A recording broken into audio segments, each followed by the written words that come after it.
مسلمان مرد اور عورت کو دین اسلام نے یہ حق دیا ہے کہ انہیں کوئی شخص بھی اپنے قول اور اپنے فعل کے ذریعے ایذا نہ دے۔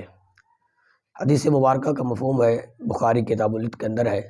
حضرت ابو ذر غفاری رضی اللہ تعالیٰ عنہ فرماتے ہیں، نبی کریم صلی اللہ علیہ وسلم نے ارشاد فرمایا، تم لوگوں کو اپنے شر سے محفوظ رکھو، یہ ایک صدقہ ہے۔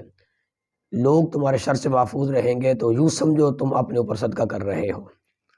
سرکار دو عالم صلی اللہ علیہ وآلہ وسلم نے یہ بھی ارشاد فرمایا کہ من آذا مسلمن فقد آذانی فقد آذانی من آذانی فقد آذ اللہ، جس نے مسلمان کو ایذا دی اس نے مجھے ایذا دی، اور جس نے مجھے ایذا دی اس نے معاذ اللہ اللہ رب العالمین کو ایذا دی۔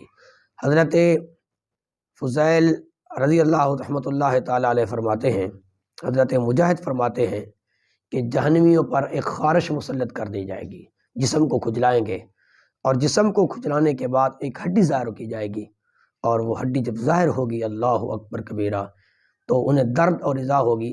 اللہ فرمائے گا تمہیں درد ہوتا ہے تو وہ کہیں گے ہاں، آواز دے گا کہ درد ہو رہا ہے تو کہیں گے ہاں، تو آواز آئے گی یہ وہ درد ہے، یہ اس کا بدلہ ہے جو مسلمانوں کو ایذا دیتے تھے۔ عزیزان گرامی، ہمیں سوچنا چاہیے۔ ایذا دینے کے مختلف طریقے ہیں، شادی بیاہ پہ راتوں کو گانے بجانا، آتش بازی کرنا، اور گلی کے اندر کرکٹ کھیلنا، فٹ بال کھیلنا، بال کھیلنا، بلا وجہ راستے میں کھڑے ہو جانا، اسی طرح کسی کے گھر رشتہ مانگنے جانا، اور اگر رشتہ پسند نہ آئے تو پھر نہ ایسے کلمات کہنا کہ جس سے دوسرے کا دل مجروح ہو۔